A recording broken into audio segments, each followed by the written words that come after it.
Okay, so today's lesson is titled Ecological Relationships. Today's date is December 1st. Hard to believe that we are in the last month of 2020, but here we are. And it is the fifth day of our ninth unit. So please make sure that you write down that introductory information. The objective of today's lesson is to identify and describe various relationships in ecosystems by analyzing different documents. And the essential question, how do biotic factors interact in ecosystems?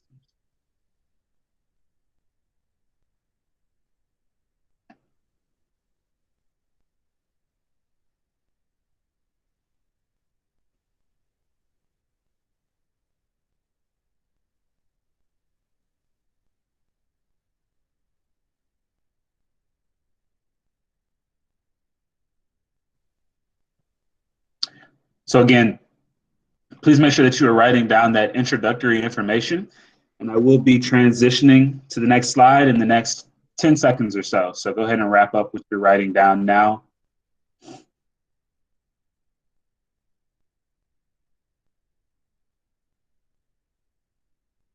Okay, great.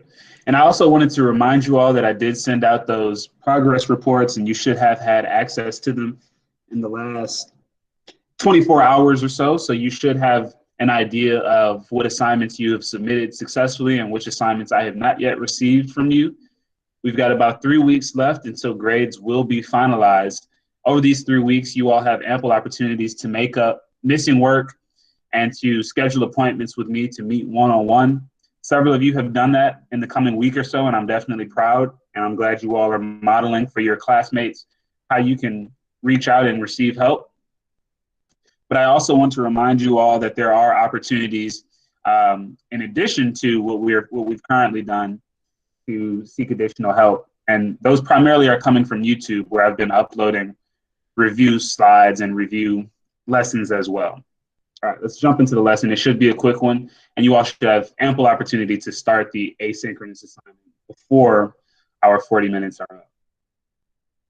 So as we think about ecological interactions, there really are two classes of interactions, and we like to think of them in this way: symbiotic relationships and feeding relationships.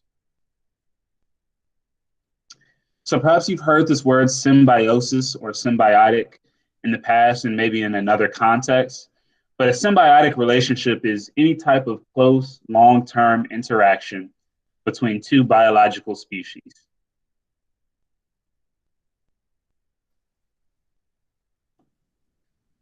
That can be further subdivided into 3 other types of relationships that we'll talk about shortly. But in general, we like to keep it to these 2 umbrella terms: symbiotic relationships and feeding relationships.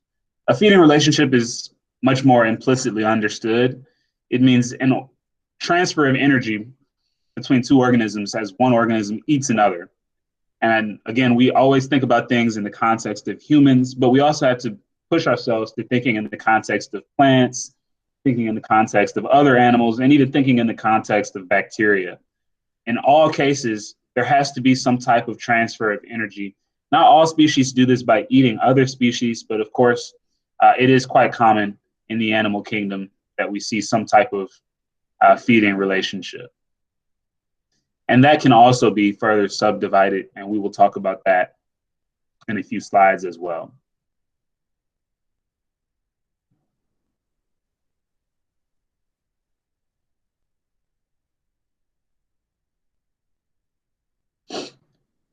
So please make sure that you are writing down these 2 umbrella definitions: symbiotic relationships and feeding relationships.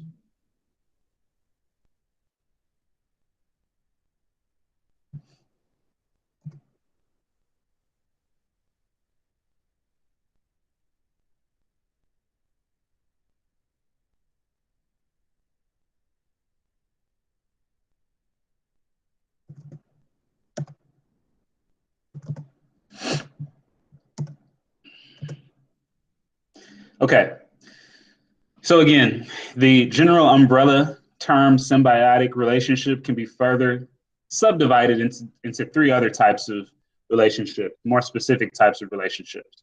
The first one is mutualism. Mutualism takes place when both organisms in a relationship are benefiting from that interaction. They both walk away having earned something positive from the interaction. So if we look at the image on the left, we can see a small bird called an oxpecker that's sitting on the back of a zebra. That oxpecker is feeding on pests that exist in the coat of the zebra, in the zebra's skin. And so the benefit to the oxpecker is that it's provided a source of nutrients. It's getting its food from those parasites or those pests. And the benefit to the zebra is that there are potential skin diseases that it can avoid by having its skin cleaned by this oxpecker. Similarly, on the right, we can see a bird living inside of an alligator's mouth, not living, but feeding inside of an alligator's mouth. Again, the benefit to the bird is that it gets a direct source of nutrients. And the benefit to the alligator is that it gets some type of oral cleansing. So this is what we would classify as mutualism. Both organisms are benefiting from the interaction.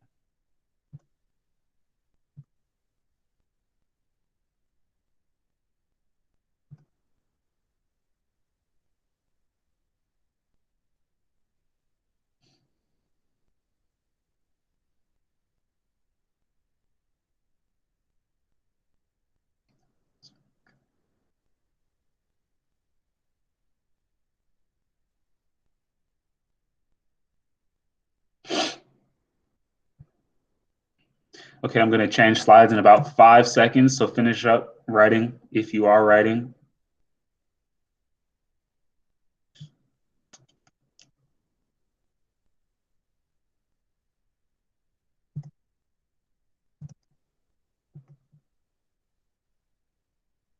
Another type of symbiosis or symbiotic relationship is parasitism. This is when one organism benefits from the interaction, but the other organism, the host organism, suffers as a result of the interaction. So perhaps you've heard of human children having lice in their hair. The lice benefit because they're provided shelter within the person's hair. And they also are provided with a steady source of nutrients as they eat the protein that's present in the human hair. But for humans, this can lead to scalp inflammation. It can lead to hair loss. And so this is really for the host, the human, something that's detrimental or something that we might consider quite negative. For the lice, though, they benefit. So this is what we consider parasitism. Tapeworms is another example. Perhaps if you have a dog at home, your dog has had a case of tapeworms. Typically, tapeworms get inside of our bodies as eggs. You drink from some type of contaminated water source, or in the case of our dogs, they get their noses in places where they shouldn't be, and they're just not as conscientious as we might be in terms of I shouldn't put this in my mouth. But tapeworms, like I said, they enter your body as eggs, and then they hatch and they grow inside of you. And all the time they are eating what you are eating. They're drinking your water. And so they're able to grow, they're able to reproduce. But this is actually quite detrimental and unhealthy for the host organism because you're not digesting the food that you're consuming. So in the case of your dog might start to rapidly lose weight because the tapeworm is actually eating all of the nutrients that the dog needs to stay healthy. And then a common example that we're probably all familiar with, especially in the warmer summer months, mosquitoes. Mosquitoes could be considered parasites as well. The benefit to them is that they get this nutrient-rich, oxygen-rich blood that they can use to nurture their children, to nurture their offspring. But of course, human beings and any other animal that mosquitoes prey upon are not benefiting in any way and can be quite harmful to us as well because they can carry specific diseases.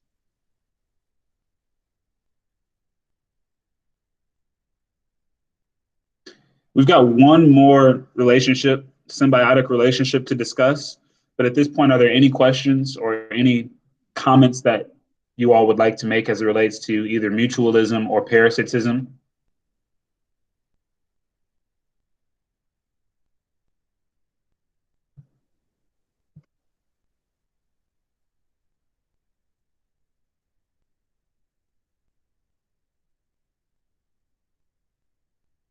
Okay, great. I'm going to change the slide in about 5 seconds, so please wrap up whatever you are writing.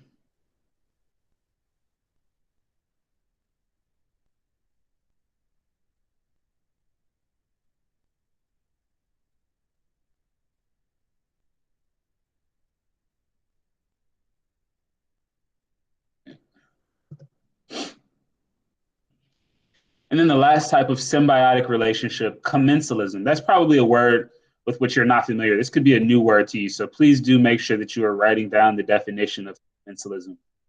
Commensalism occurs when one organism directly benefits from the interaction and the other is unaffected. So there's no direct positive benefit, and there's also no direct negative harm caused by the interaction.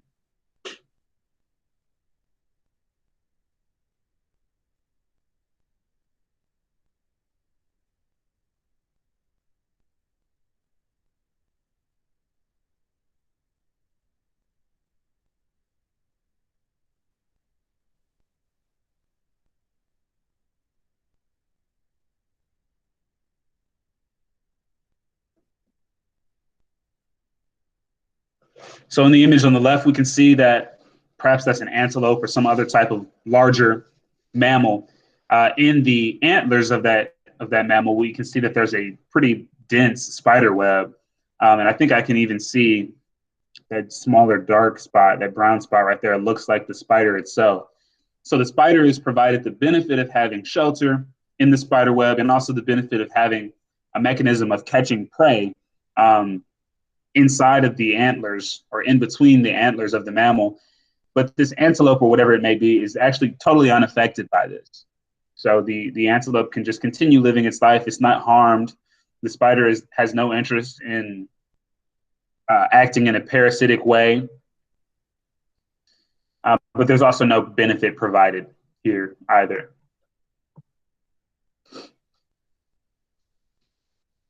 So commensalism is perhaps a term that's new to you. Please do make sure you are writing that down. You will need these definitions for your asynchronous assignment today.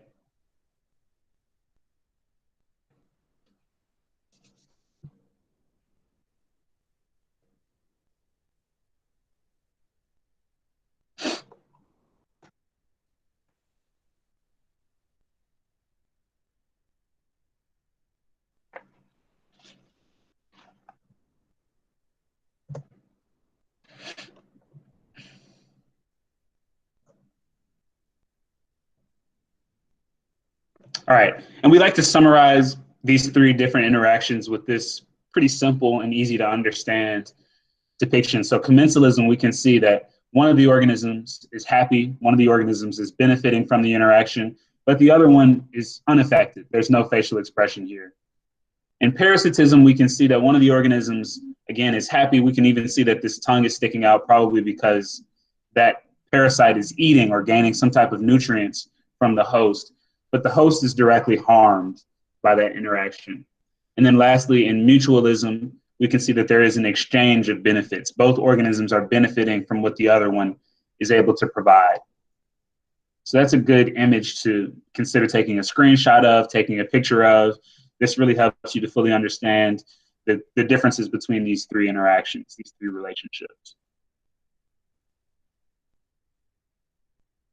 Now, you're probably pretty familiar with a predator and prey relationship. So just like with symbiotic relationships, we can further subdivide them into commensalism, mutualism, and parasitism. We can subdivide feeding relationships as well. So this is a pretty long video. We won't watch the whole thing, but it gives you an idea of just how spectacular the animal kingdom is as you see some of the strongest predators in the wild. But please do make sure first that you're writing down what predator and prey means. I'm sure you're familiar with that, but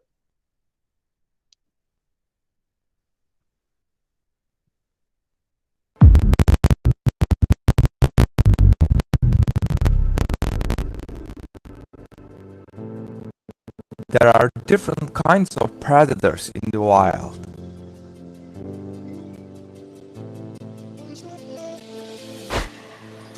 And all of them are equipped with a powerful tiger. tiger is the most powerful predator that lives on land. The tiger is the largest extant cat species. It is an apex predator, primarily preying on ungulates such as deer and wild boar. Tigers are patient hunters and can move slowly and quietly, stalking their prey for 20 minutes. A tiger's large canine teeth and powerful jaws are used to grab a prey animal by the neck and suffocate it. Also, the tiger has been seen to beat a lion in most battles. Number 2. Lion. The lion is the second largest cat in the world. They live in groups called prides of around 30 lions. The lion can attack all other predators without fear.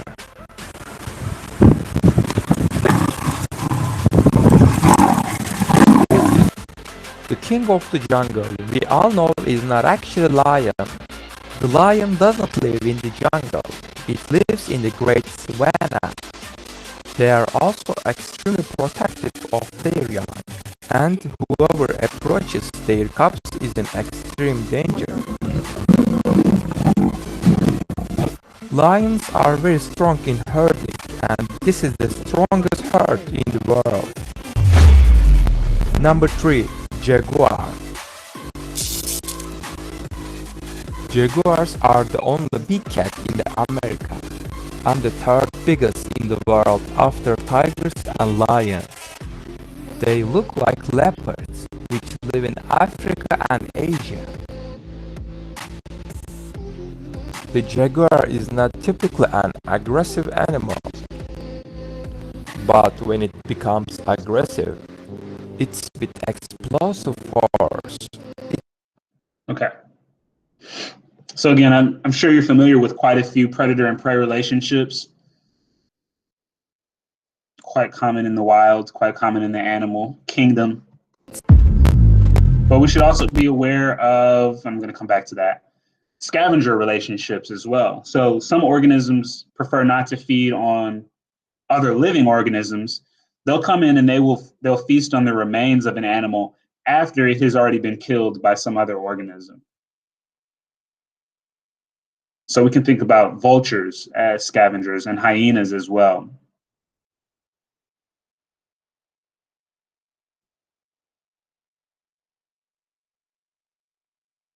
So please make sure that you are writing down the definition of a scavenger relationship.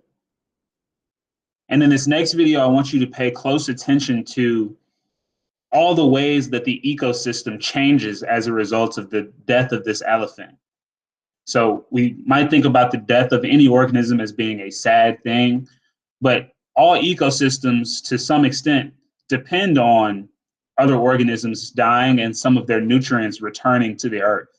Okay, so I want you to pay close attention to evidence of that in this video. It looks like he's quite badly injured. From it looks like the size of that injury, it looks like he tangled with another big elephant, and it looks like a tusk puncture, something is pulled out a lot of his insides. So this is quite a serious injury, and that's why he was probably trying to rest his head up on that tree. Okay, so shame, boy. Now we can't really see what's going on the other side.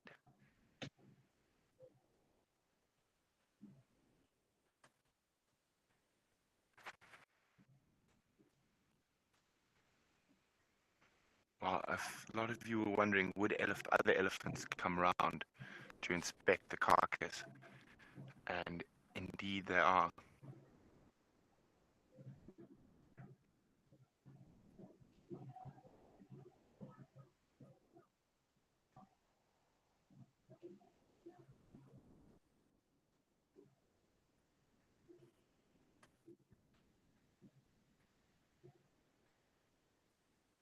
Now, it's a young elephant bull, probably I'd say between 25 and 30 years old. That was killed by a much bigger bull, probably around 40 years old. The big bull was in the must. Must is a heightened hormonal stage that African bull elephants have when they are wanting to mate.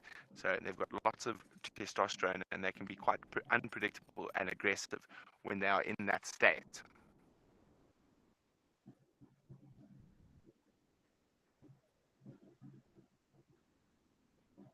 A massive carcass like this will produce a huge amount of food for vultures, for elephants, for lions, for hyenas. Oh, he just popped the stomach. He just popped the stomach.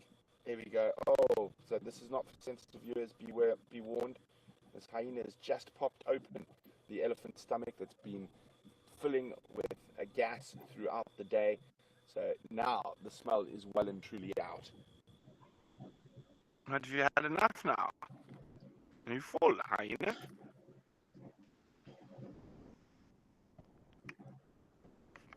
And now you'll watch the vultures immediately take that gap. Now, for this many vultures, it's a very small gap. Look at them clambering over each other to try and get in there. Last little flurry. Oh, someone's pushed all the way out. Hyena's coming back. Might chase them.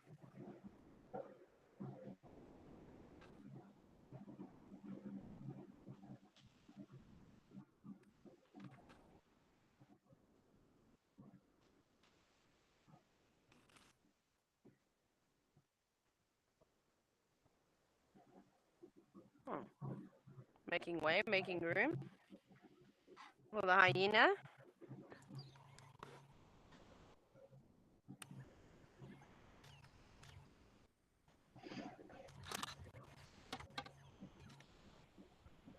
You can jump on top.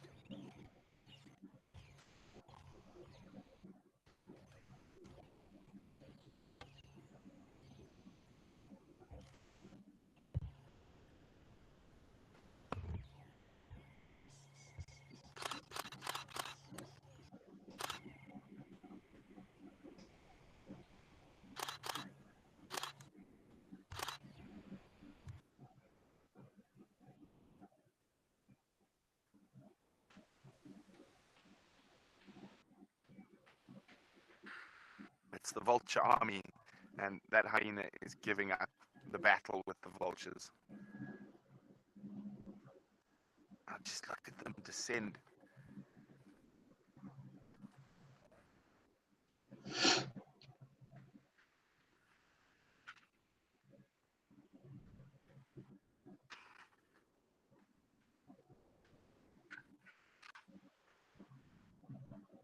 this sounds amazing.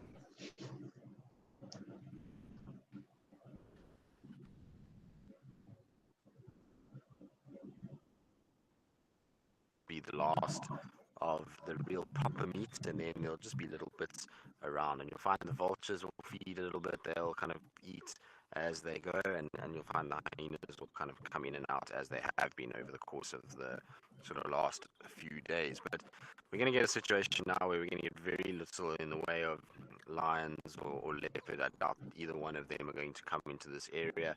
It's still a lot of kind of bones here, and smell, but there really isn't much for lions or leopard. This carcass is a bit rotten for both of them. I don't think they would really be interested. But you can see the power that hyenas possess. It really is amazing.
Okay, so based on what you just saw in that video, are there any thoughts about what I brought up before we watched the video? Did you all see any evidence of how important to the ecosystem that carcass is?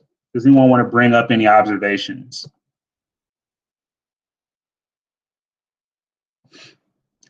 In what ways did the dead elephant help to support the surrounding ecosystem?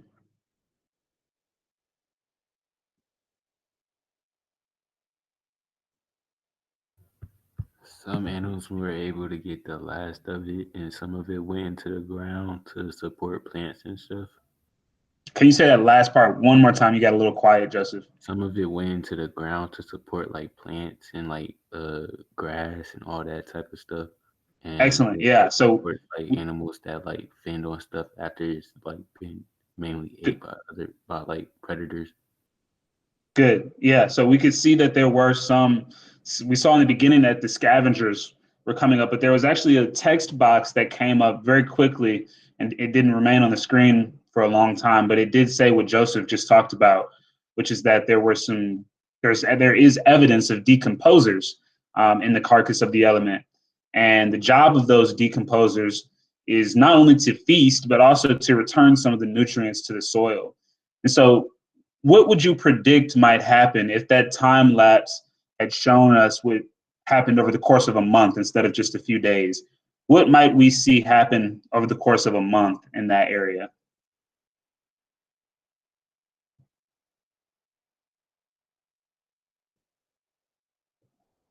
And I appreciate you, Joseph. That was a good answer.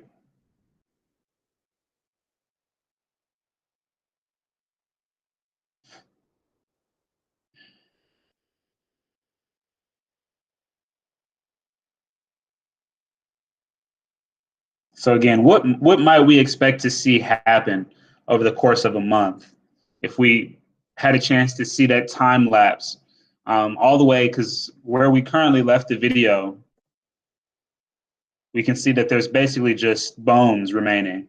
But this is after only a few days. So what do we think would happen if this time lapse had shown us over the course of a month? What might we expect to see in this area?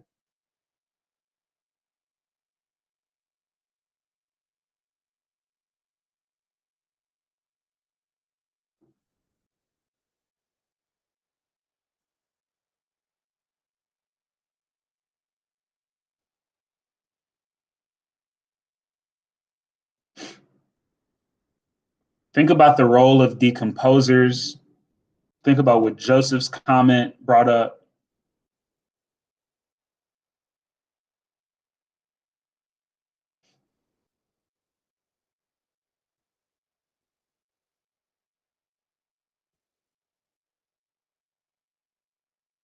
Okay, that's something to think about. And you all will be asked a similar question in your asynchronous assignment for the day. And I do want to go back to this slide because this also comes up in your asynchronous assignment. But we can see that we've got a graph here, and this graph is like any other graph giving us some important information.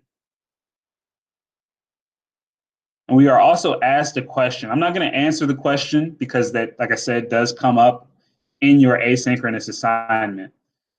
But what information can we take from the graph? What is this graph telling us? We've got some important information on the x-axis. We've got some important information on the y-axis. We've got two different curves. So what is this graph showing us?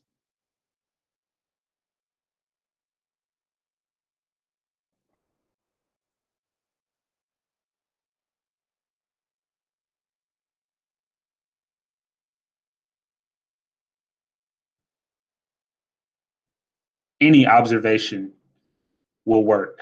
Doesn't have to be an Einstein observation. Just give me something. What are we seeing on the x-axis? What are we seeing on the y-axis? What do the curves show us?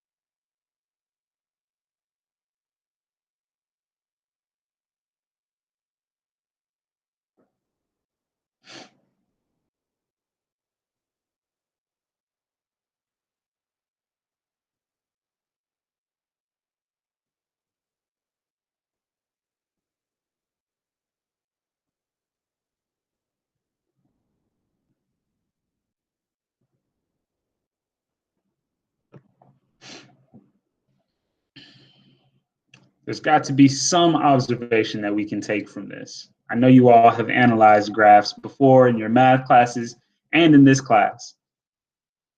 So this graph is telling us that there's some type of relationship here. What information can we take from it?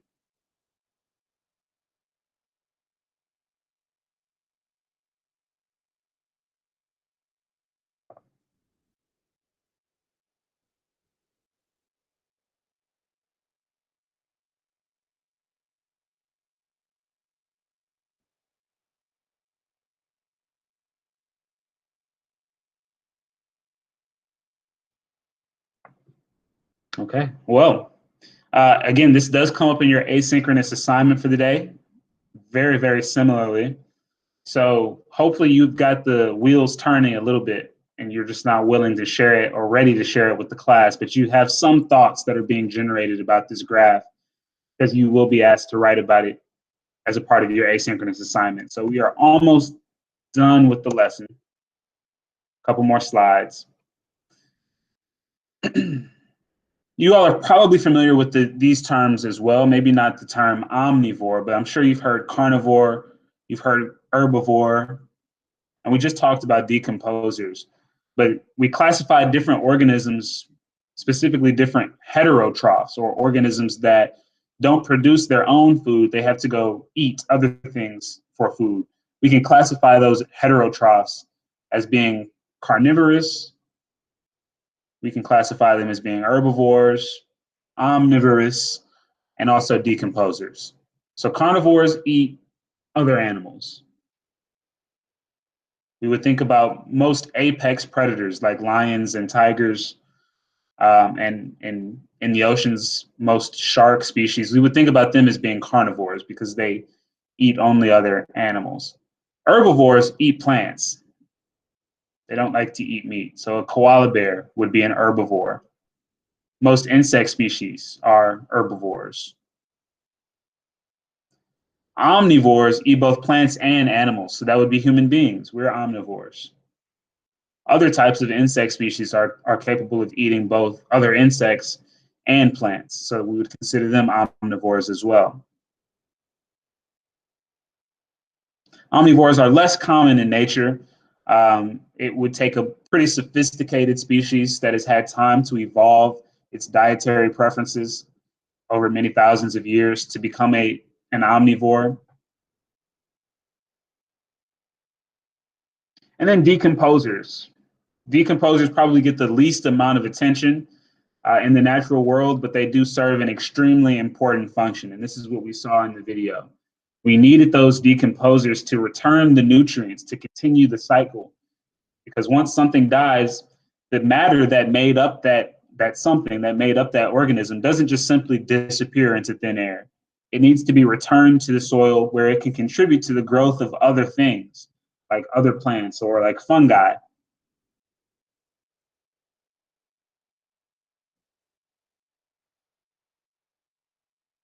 So please make sure you're clear on the difference between these terms, what the differences are. I'm going to change the slide in about 5 seconds.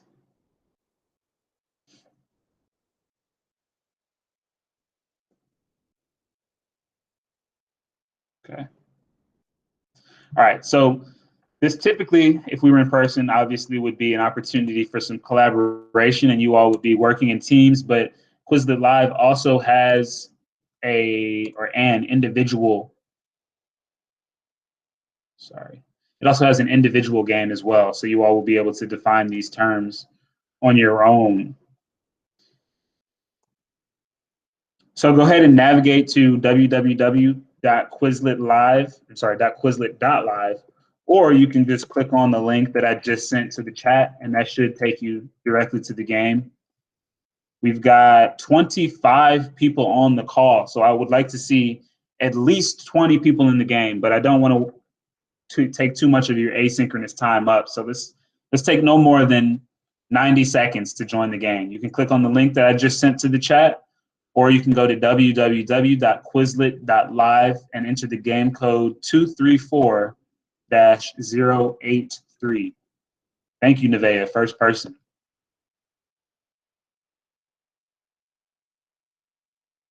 Again, I did send the link to the chat, so if you click on that, you should be taken directly to the game.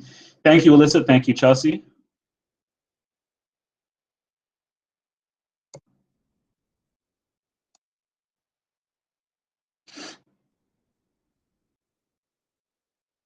Thank you, Anthony. So we've got 4 people. Thank you, Joseph. Thank you, DJ. Let's keep going. Let's keep going. I want to get to at least 20 before we start the game.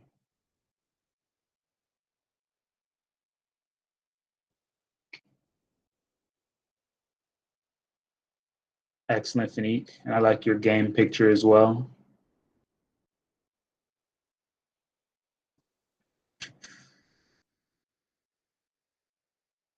Okay, about 60 seconds to join, please. So you can go to www.quizlet.live and enter the game code 234083 and send that to the chat as well. 234-083. Or you can just click on this link, whichever works for you. We've only got 7 people. Come on, I'd like to get up to 20.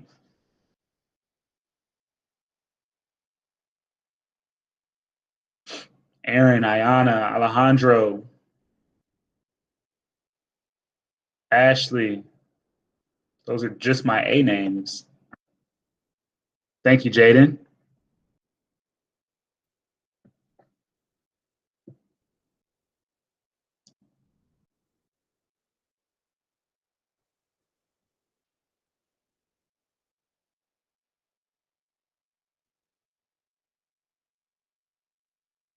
Okay, I'm going to start the game in 10 seconds. There may be an opportunity for you to join the game while it is in progress. I'm not sure. I know that that's how Kahoot and Quizzes work. This one might be a little bit different, but 5 seconds to go ahead and join this game. It's good practice, excellent practice as we're preparing for our EOC, which we will be taking in this class 2 weeks from tomorrow. Thank you, thank you, thank you, as more folks are rolling in. All right. So because this is individual, I don't think the team names really matter, but just to give you an image of who you're working with.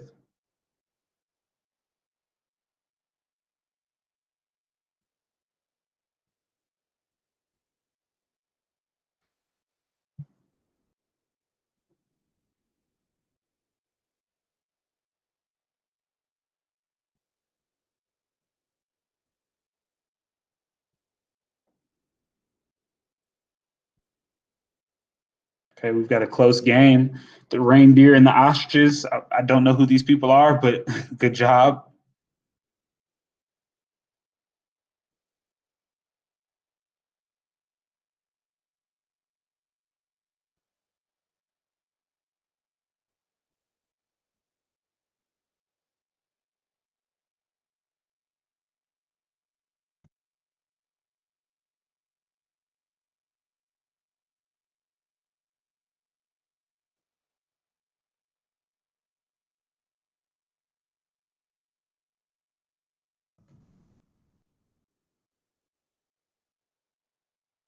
Excellent job, Alyssa. All right, so let's see. We had some different terms from our 9th unit on ecology, which we've covered since, I want to say November 22nd was our first day with this unit.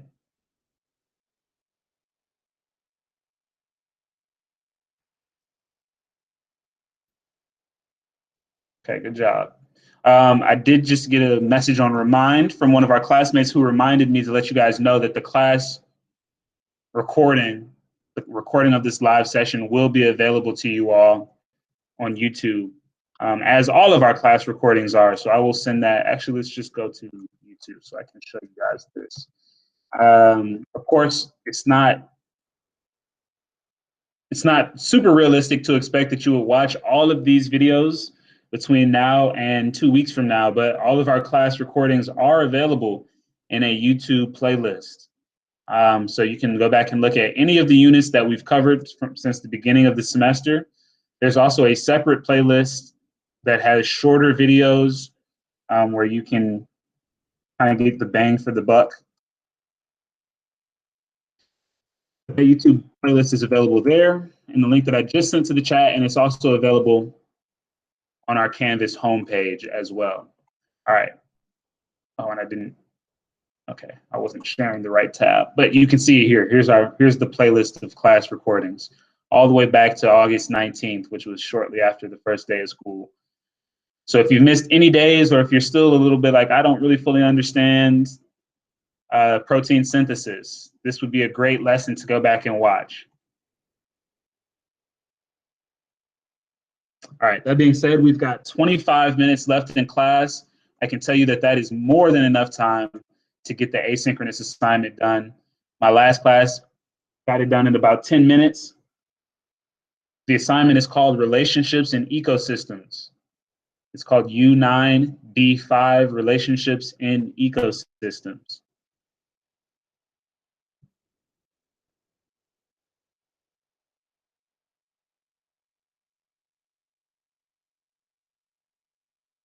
You can find it just below your warm-up. We also have an exit ticket for today's lesson, as we do every day.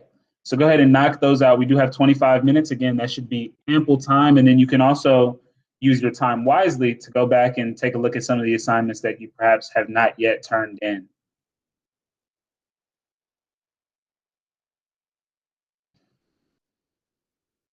I will be here on mute should you have any questions.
Okay, people, it is now 1:20, so you have 10 minutes in preparation for your fourth block class.